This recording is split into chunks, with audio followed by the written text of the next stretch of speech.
क्या कभी ये सोचा है कि दुनिया के 3 सबसे बड़े धर्मों की जड़ें एक ही हैं, फिर भी उनका इतिहास इतना टकराव से भरा क्यों है?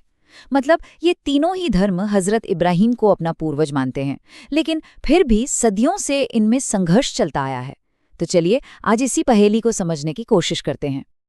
तो सबसे बड़ा सवाल यही उठता है कि एक ही जड़ से निकले 3 धर्म आखिर आपस में लड़ते क्यों हैं? जब उनकी बुनियाद एक ही है, तो फिर उनके बीच इतनी गहरी दुश्मनी की वजह क्या हो सकती है? आइए इस सवाल के जवाब को परत दर परत खोलते हैं। देखिए, इस पूरी कहानी की शुरुआत होती है इब्राहिमी धर्मों के कॉन्सेप्ट से। यहूदी धर्म, ईसाई धर्म और इस्लाम, इन तीनों को इब्राहिमी धर्म कहा जाता है। क्यों? क्योंकि ये सभी अपनी वंश परंपरा पैगंबर इब्राहिम से जोड़ते हैं। मतलब आप कह सकते हैं कि ये एक ही पेड़ की अलग अलग शाखाएं हैं। और कमाल की बात यह है कि इन तीनों धर्मों में कई गहरी समानताएं भी हैं। सब के सब इब्राहिम को एक महान व्यक्ति के तौर पर मानते हैं। तीनों एक ही ईश्वर में यकीन रखते हैं, जिसे मोनोथिज्म या एकेश्वरवाद कहते हैं। आदम और मूसा जैसे कई पैगंबर तो तीनों ही परंपराओं में एक समान सम्मान पाते हैं। और हाँ, तीनों ही कयामत के दिन यानी एक अंतिम न्याय के दिन की बात पर भी विश्वास करते हैं। लेकिन इतनी समानताओं के बावजूद हर धर्म की अपनी एक अलग पहचान है। इसको ठीक से समझने के लिए आइए एक एक करके इन तीनों धर्मों पर एक नजर डालते हैं कि वे कब और कैसे शुरू हुए। तो सबसे पहले बात करते हैं यहूदी धर्म की। ये इब्राहिमी धर्मों में सबसे पुराना माना जाता है। इसकी उत्पत्ति लगभग 3000 से 2000 ईसा पूर्व के बीच हुई थी। पैगंबर मूसा इनके एक बहुत ही अहम व्यक्ति हैं, जिन्हें ईश्वर से 10 आदेश मिले थे, और इनका जो पवित्र ग्रंथ है वो है तोरा। इसके बाद पहली शताब्दी में यहूदी धर्म से ही निकलकर ईसाई धर्म का उदय हुआ।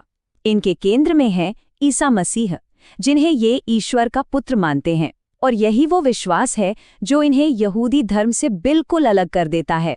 इनका पवित्र ग्रंथ बाइबल है, जिसमें पुराना और नया विधान दोनों शामिल है। और फिर आती है 7वीं शताब्दी, जब इस्लाम का उदय हुआ। मुसलमानों का मानना है कि पैगंबर मोहम्मद को ईश्वर का अंतिम और फाइनल संदेश मिला, जो कि कुरान में लिखा हुआ है। इस्लामी मान्यता के हिसाब से ये इब्राहिमी परंपरा का आखिरी और मुकम्मल रूप है, जिसका मकसद पहले के धर्मों में आई कथित मिलावटों को सुधारना था। तो अब जब हमने इनकी बुनियाद और एक छोटा सा परिचय समझ लिया है, तो चलिए अब आगे बढ़ते हैं और उन खास मुद्दों को देखते हैं, उन वैचारिक मतभेदों को देखते हैं जिन्होंने इन धर्मों के बीच एक कभी ना भरने वाली खाई पैदा कर दी। सबसे बड़ा और सबसे बुनियादी फर्क वो है ईसा मसीह की भूमिका को लेकर। जैसा कि आप देख सकते हैं, ईसाई धर्म में ईसा ईश्वर के पुत्र हैं और वो दिव्य त्रिमूर्ति का हिस्सा हैं। त्रिमूर्ति का मतलब है ईश्वर के 3 रूप, पिता, पुत्र और पवित्र आत्मा। वहीं दूसरी तरफ इस्लाम में ईसा अल्लाह के एक बहुत ही सम्मानित पैगंबर हैं, लेकिन उन्हें ईश्वर नहीं माना जाता। ये एक ऐसा फर्क है जिस पर कोई समझौता हो ही नहीं सकता। एक और बहुत बड़ा मतभेद है आखिरी पैगंबर की पहचान को लेकर। यहूदी और ईसाई धर्म दोनों ही पैगंबर मोहम्मद को एक पैगंबर के रूप में मान्यता नहीं देते, जबकि इस्लाम के लिए पैगंबर मोहम्मद ही आखिरी और सबसे बड़े पैगंबर हैं, जिनके बाद कोई और नहीं आएगा। और तीसरा जो महत्वपूर्ण अंतर है वो जुड़ा है इनकी विरासत की राह से। यहूदी और ईसाई परंपरा अपनी वंशावली को इब्राहिम के बेटे इसहाक से जोड़ती है। वहीं इस्लामी परंपरा अपनी विरासत को इब्राहिम के दूसरे बेटे इस्माइल से जोड़ती है। बस यहीं से इनके ऐतिहासिक रास्ते भी अलग अलग हो जाते हैं। अब ये जो सारे वैचारिक मतभेद है ना, ये एक जगह आकर जमीन पर टकराते हैं, और वो जगह है यरूशलेम। एक पवित्र भूमि, लेकिन एक विवादित भूमि भी।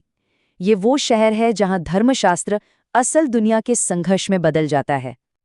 तो सवाल उठता है कि यरूशलेम इतना जरूरी क्यों है? देखिए, यहूदियों के लिए ये राजा सोलोमन के पहले मंदिर की जगह है। ईसाइयों के लिए ये वो जगह है जहां ईसा मसीह को सूली पर चढ़ाया गया और वो फिर से जीवित हुए। और मुसलमानों के लिए ये वो मुकाम है जहां से पैगंबर मोहम्मद ने जन्नत की अपनी रात की यात्रा की थी। मतलब एक ही शहर पर 3 अलग अलग पवित्र दावे। और इन्हीं दावों ने सदियों के खूनी संघर्ष को जन्म दिया है। 11वीं से 13वीं सदी के बीच धर्म युद्ध हुए, जहां ईसाई और मुस्लिम सेनाओं ने कब्जे के लिए जंग लड़ी। फिर 1948 में इजराइल के बनने से शहर पर संघर्ष की आग फिर भड़क उठी और 1967 के 6 दिवसीय युद्ध के बाद टेम्पल माउंट, जिसे मुसलमान हरम अल शरीफ भी कहते हैं, के लिए एक ऐसी विवादित व्यवस्था बनी जो आज तक तनाव की वजह है। ये सब कुछ हमें एक बहुत गहरे सवाल पर ले आता है। क्या ये संघर्ष वाकई में सिर्फ आस्था का है, या इसके पीछे सत्ता और वर्चस्व की कोई और ही लड़ाई चल रही है? क्या धर्म वजह है या बस एक बहाना? तो क्या ये लड़ाई सिर्फ धर्म के बारे में है? ऊपर से देखने पर तो शायद ऐसा ही लगता है, लेकिन जब इतिहासकार इस मामले की गहराई में जाते हैं तो कहानी कुछ और ही निकल कर आती है। देखिए, ज्यादातर इतिहासकारों और समाज वैज्ञानिकों का यही मानना है कि जो लोग सत्ता में होते हैं वो अक्सर अपने राजनीतिक, आर्थिक और जमीनी फायदे के लिए धर्म का इस्तेमाल करते हैं। वो जनता का समर्थन पाने के लिए धार्मिक भावनाओं को अपने हिसाब से तोड़ मड़ोड़ कर पेश करते हैं। धर्म को अपनी सल्तनत फैलाने, अपनी ताकत को और मजबूत करने और लोगों को जंग के लिए तैयार करने के लिए एक हथियार की तरह इस्तेमाल किया जा सकता है। पवित्र ग्रंथों में से अपनी पसंद की बातें चुनकर दुश्मन को अधर्मी बता दिया जाता है और लड़ाई को एक पवित्र कर्तव्य की तरह पेश किया जाता है।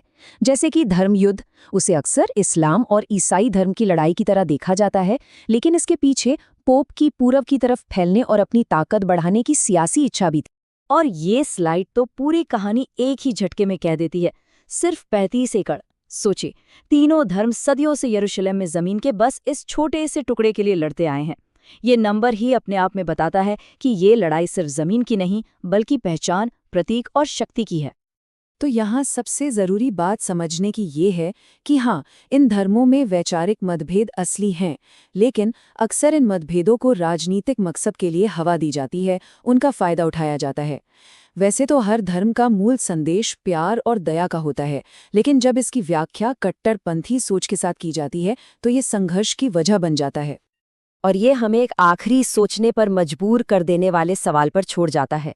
आखिर आस्था कहाँ खत्म होती है और सत्ता की भूख कहाँ से शुरू होती है? ये एक ऐसी महीन रेखा है जो इतिहास में अक्सर धुंधली ही रही है और जिस पर आज भी हमें सोचने की जरूरत है। ऐसी ही जानकारी के लिए सब्सक्राइब कीजिए ऑल कैन स्टडी को। धन्यवाद। चलिए अगले विषय पर मिलते हैं।